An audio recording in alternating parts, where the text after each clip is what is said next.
আমাদের সংস্কৃতি, আমাদের সংস্কার সর্বদা থাকবে আমাদের সাথে। ভারতের মহান গ্রন্থ আর কাব্যের সম্পূর্ণ সংকলন। সাবস্ক্রাইব করুন তিলক।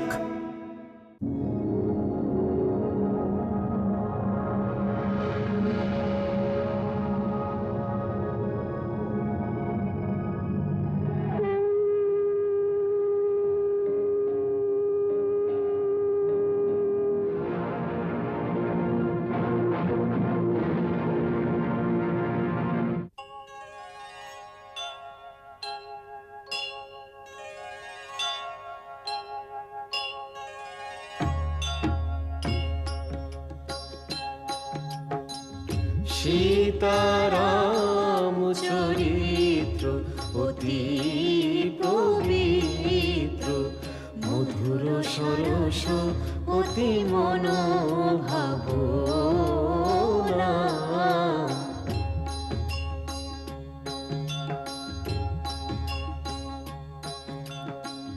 বারবার সে সুর শুনতে ভালো লাগে, কৃত্তিবাস বুঝেও বোঝে না যে।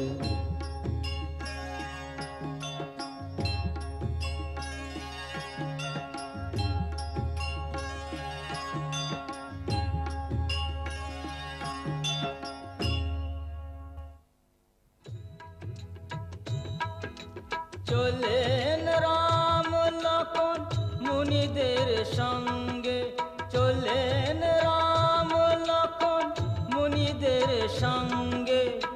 যাচ্ছে সেথায় যেথা আছে মা গঙ্গে, যাচ্ছে সেথায় যেথা আছে মা গঙ্গে, যেথা আছে মা গঙ্গে।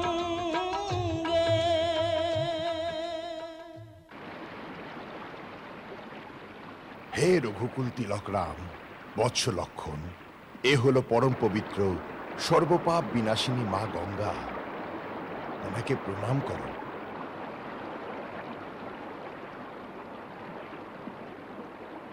বৎস রাম, পবিত্র গঙ্গা নদীকে ফুল দিয়ে পূজা করো।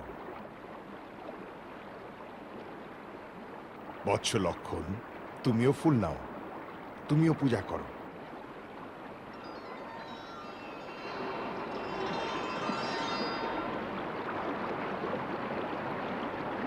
রাম, এই পবিত্র গঙ্গা নদী তোমার পূর্বপুরুষদের দান। আমার পূর্বপুরুষের দান? হ্যাঁ, বসো।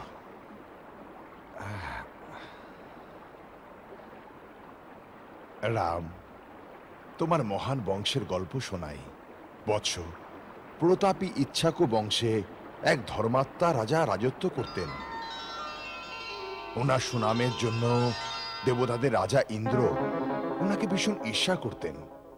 এই জন্য যখন মহারাজা সগর অশ্বমেধ যজ্ঞ করার সিদ্ধান্ত নিলেন, তখন ইন্দ্র ওনার যজ্ঞ নিষ্ফল করার জন্য যজ্ঞের ঘোড়া চুরি করলেন। তারপর পাতাল লোকে গিয়ে কপিল মুনির আশ্রমে লুকিয়ে রাখলেন। যখন রাজা সগর একথা জানতে পারলেন, তিনি তার 60,000 পুত্রকে ঘোড়ার সন্ধানে চারিদিকে পাঠিয়ে দিলেন। ঘোড়া খুঁজতে খুঁজতে তারা যখন যজ্ঞের ঘোড়া কপিল মুনির আশ্রমে খুঁজে পেলেন, তখন কপিল মুনিকে চোর ভেবে তাকে ভীষণ অপমান করলেন। এতে রেগে গিয়ে কপিল মুনি তাদের শাপ দিয়ে একই মুহূর্তে তাদের শরীরকে জ্বালিয়ে ভস্ম করে দিলেন।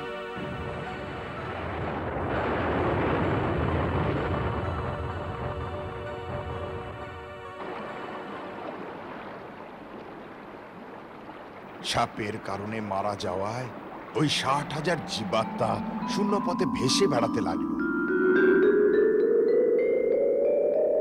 তখন নারদ তাদের একটা উপায় বললেন।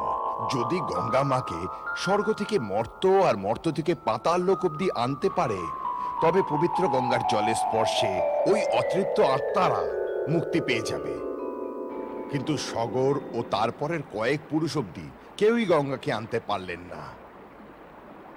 তারপর তারপর দিলীপের পুত্র মহারাজা ভগীরথ প্রতিজ্ঞা করলেন তিনি গঙ্গাকে মর্তে নিয়ে এসে নিজের পূর্বপুরুষদের উদ্ধার করবেন। তিনি মা গঙ্গাকে মর্তে আনার জন্য কঠোর তপস্যা করলেন।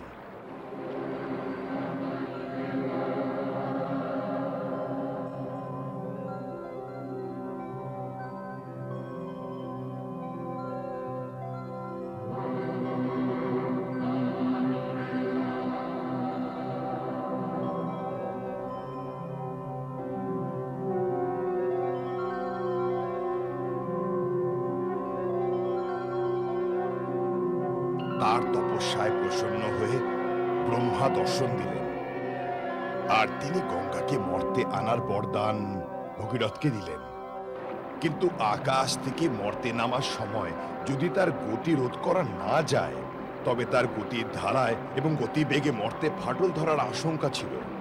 এই জন্য পুনরায় ভগীরথ কঠোর তপস্যা করে ভগবান শিবকে প্রসন্ন করলেন। মহাদেব তাকে আশ্বাস দিলেন তিনি মা গঙ্গার প্রবল ধারাকে নিজের মাথায় জটার মধ্যে ধারণ করে পৃথিবীকে বাঁচাবেন। তারপর ব্রহ্মার আদেশে বিষ্ণুর চরণ থেকে প্রকট হয়ে মা গঙ্গা আকাশ পথ দিয়ে পৃথিবীতে প্রবল বেগে নামলেন।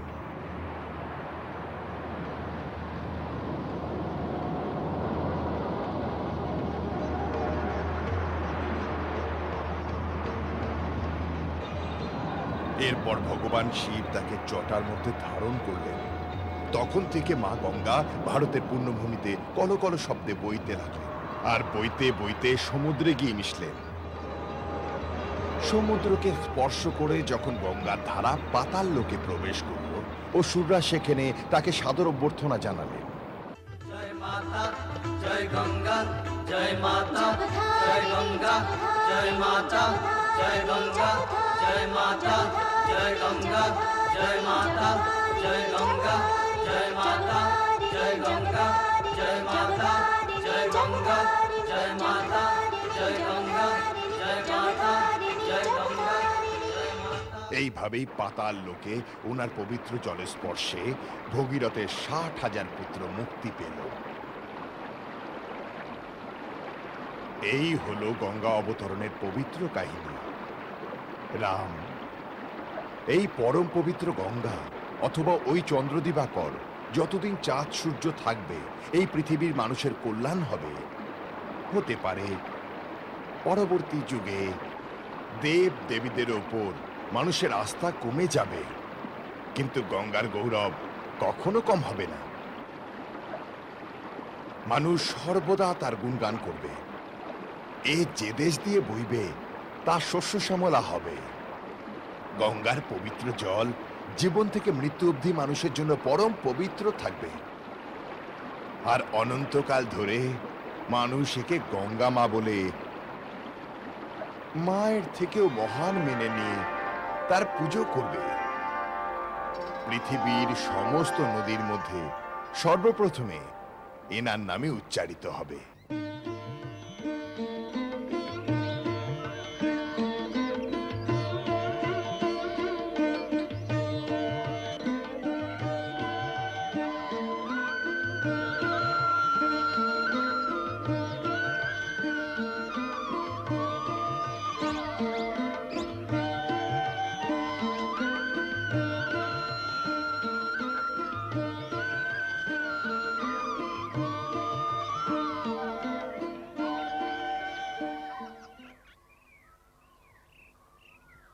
গুরুদেব, এই আশ্রম বড় বিচিত্র মনে হচ্ছে। না পুরোপুরি ধ্বংসপ্রাপ্ত, না পুরোপুরি শস্য শ্যামল। পাতাগুলো সব শুকিয়ে গেছে, কিন্তু এই তুলসীর চারা এখনো ঘন সবুজ। এ কেমন মায়া গুরুদেব! তুমি সঠিক বলেছ রাম, এ বড় বিচিত্র স্থান। এখানে ঋষি গৌতমের সাপে সবকিছু ধ্বংস হয়ে গেছে, কিন্তু এই তুলসীর চারা এই জন্যই বেঁচে আছে, কারণ এক নারীর আত্মা এখানে বসবাস করে। একজন নারীর আত্মা? হ্যাঁ, একজন অভাগা নারী, যার সঙ্গে একজন পুরুষ ছল করেছিল আর অপরজন তাকে দণ্ড দিয়েছিল। এ কি অদ্ভুত কথা গুরুদেব! এরা কারা ছিল যারা এরকম করেছিল? দুজনই মহান পুরুষ, একজন দেবতাদের রাজা ইন্দ্র আর দ্বিতীয়জন তার স্বামী মহান তপস্বী ঋষি গৌতম। কিন্তু কেন? এটা এক নারীর দুর্ভাগ্যের কাহিনী। মহারিষি গৌতমের পত্নী অহল্যা পরমা সুন্দরী ছিলেন, যে কারণে দেবরাজ ইন্দ্র তার প্রতি দুর্বল হয়ে যান।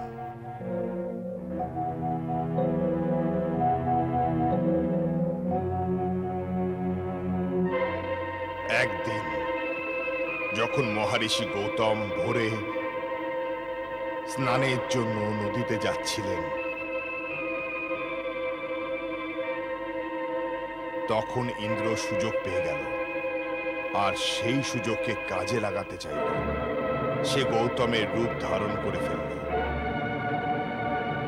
গৌতমের রূপ ধারণ করার পর অহল্যার সঙ্গে মিলনের জন্য সে ধীর পদক্ষেপে চুপি চুপি মিলনের জন্য অহল্যার কুটিরের দিকে রওনা দিল। লুকিয়ে লুকিয়ে সে অহল্যার কুটিরে প্রবেশ করে ফেলল।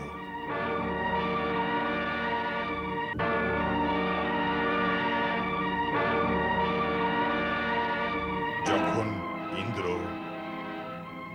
লুকিয়ে অহল্যার কুটির থেকে প্রস্থান করছিল, সেই সময় ঋষি গৌতম মুনি স্নান সেরে ফিরে আসছিলেন। উনি নিজের রূপধারী অন্য পুরুষকে নিজ কুটির থেকে বেরিয়ে যেতে দেখলেন। উনি বুঝতে পারলেন এটা ইন্দ্রের কপট চাল। ক্রোধিত হয়ে উনি ইন্দ্রকে শাপ দিলেন এবং তাকে বিফল করে দিলেন। অহল্যা কুটির থেকে বাইরে এলেন। উনি বুঝতে পারলেন যে ওনার সঙ্গে ছল করা হয়েছে। তিনি কাঁদতে কাঁদতে স্বামীর পায়ে পড়লেন, কিন্তু ক্রোধে উন্মত্ত গৌতম মুনি উত্তেজিত হয়ে নিজের স্ত্রীকেও শাপ দিয়ে দিলেন এবং সঙ্গে সঙ্গে তিনি পাথরে শিলা হয়ে গেলেন।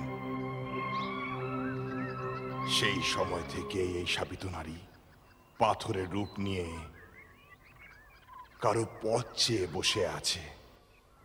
কার পথ চেয়ে বসে আছেন গুরুদেব? যে তাকে মুক্তি দিতে পারে। রাম, কারোর উপর দোষ চাপিয়ে শাস্তি দিতে সবাই পারে, কিন্তু সেই পতিত পাবন যে কাউকে মুক্ত করে দিতে পারে তারা বিরল হয়। এরকম মহামানবের চরণ স্পর্শ করলে সমস্ত পাপ স্খলন হয়ে যায়। এই জন্যই এই শিলাকে নিজের পবিত্র চরণ দিয়ে স্পর্শ করে এক অভাগিনীকে মুক্তি দাও রাম।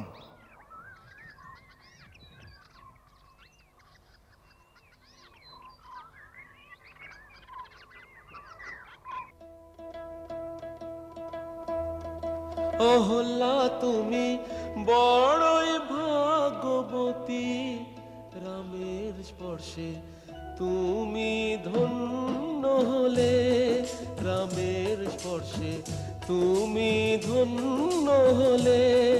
অহল্যা তুমি বড়ই ভাগ্যবতী, রামের স্পর্শে তুমি ধন্য হলে।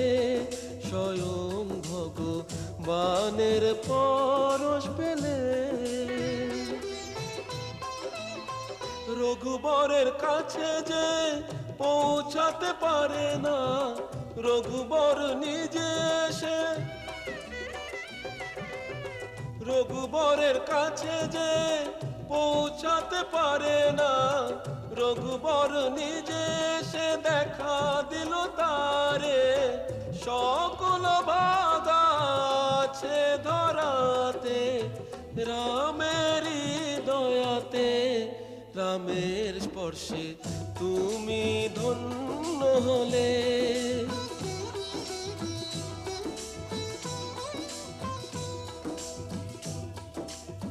পূজার জন্য নাই ফুল ও চন্দন,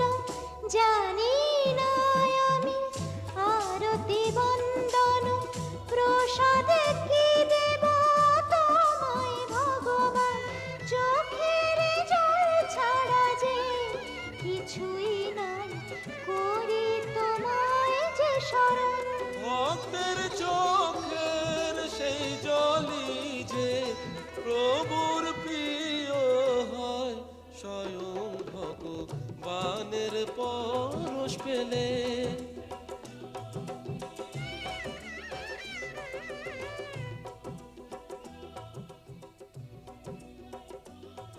তুমি ভাগবতী গৌতম নারী, বারবার হরির চরণ যে পাও। যা মনেতে ভাবিব সেবার পাইব, গেল পতি লোকে আনন্দ ভরে, গেল পতি লোকে আনন্দ ভরে, গেল পতি লোকে আনন্দ ভরে। জয় জয় রাম, জয় জয় রাম, জয় জয় রাম, জয় জয় রাম, জয় জয় রাম, জয় জয় রাম, জয় জয় রাম, জয় জয় রাম।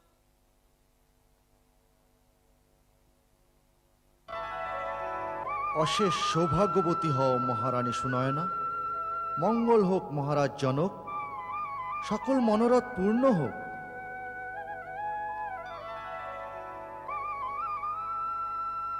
গুরুদেব, আপনার কৃপা পেলে তবেই আমাদের কল্যাণ হবে। রাজকুমারী সীতা আসেনি এখনো? এখনই আসবে।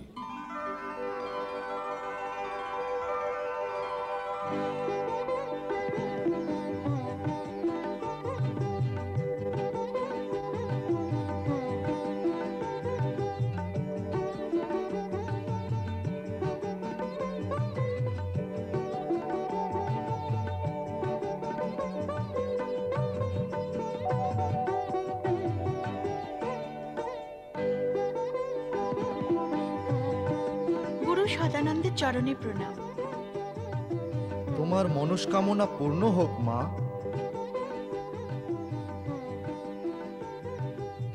ক্ষমা করবেন বাবা, আমার জন্য আপনাকে অপেক্ষা করতে হয়েছে। মা, আজ শিবের ধনুক স্বয়ংবর সভায় পাঠিয়ে দেওয়া হবে, এজন্য তার পুজো করে ভগবানের কাছে আশীর্বাদ চাও। সীতা, ছোটবেলা থেকে তুমি এই শিবধনুকের পুজো করেছো মা। আজ সেই পুজোর পূর্ণাহুতির সময় এসে গেছে। তোর বাবা তোর বিবাহের জন্য এমন এক শর্ত রেখেছেন যাকে পূরণ করা এক সাধারণ পুরুষের পক্ষে অসম্ভব নয়, কিন্তু এটা বড় কঠিন কাজ। অকারণে ভীত হয়েও না দেবী। যিনি মহারাজ জনকের মনে এই অদ্ভুত ভাবনা উৎপন্ন করেছিলেন, সমাধানও তিনিই করে দেবেন। পরিণাম ওনার ওপরেই ছেড়ে দাও। ভয় আর অবিশ্বাসকে মন থেকে বের করে ভগবান আশুতোষের ওপরে ভরসা রাখো। তিনি সবার মনস্কামনা পূর্ণ করেন। ওনার এই পূজনীয় ধনুকের গুণে কারো কখনো অমঙ্গল হতে পারে না। চলুন মহারাজ, পুজোয় বসি।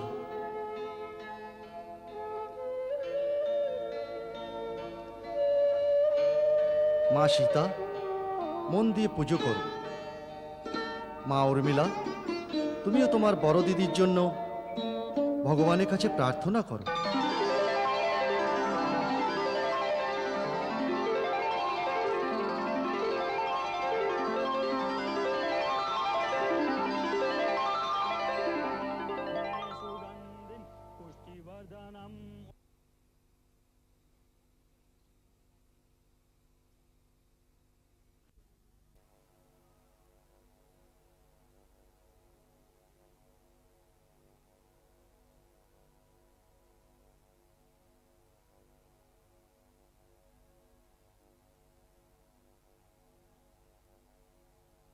শ্রী শ্রী মহারাজের জয় হোক।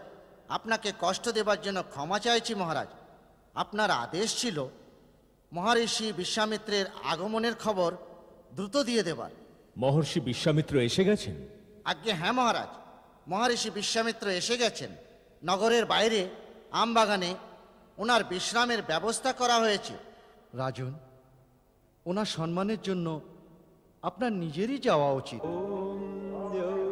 শান্তিরন্তরিক্ষগং শান্তি পৃথিবী শান্তিরাপঃ শান্তিরোষধয়ঃ শান্তিঃ वनस्पतयः शान्तिर्विश्वे देवाः शान्तिर्ब्रह्म शान्ति सर्वज्ञं शान्ति शान्तिरेव। আসুন বিধেয় জনক, রাজন বিরাজ করুন।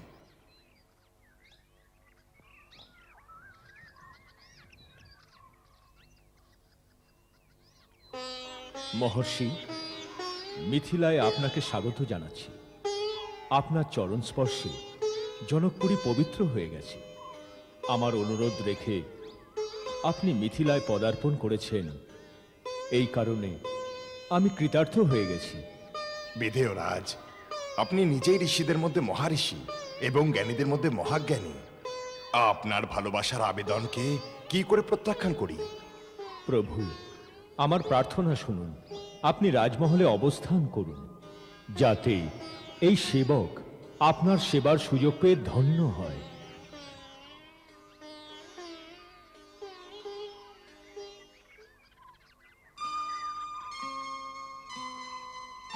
কল্যাণ হোক।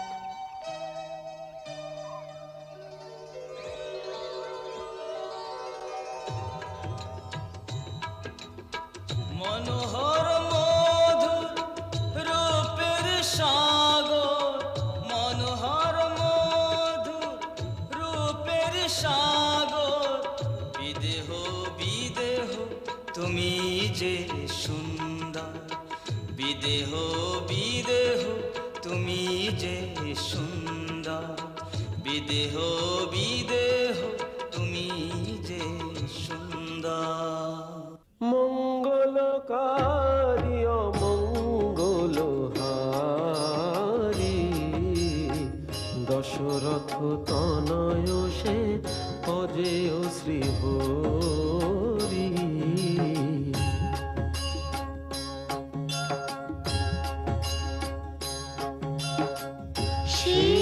সীতারাম চরিত্র অতি পবিত্র, মধুর সরস অতি মনোভাবনা।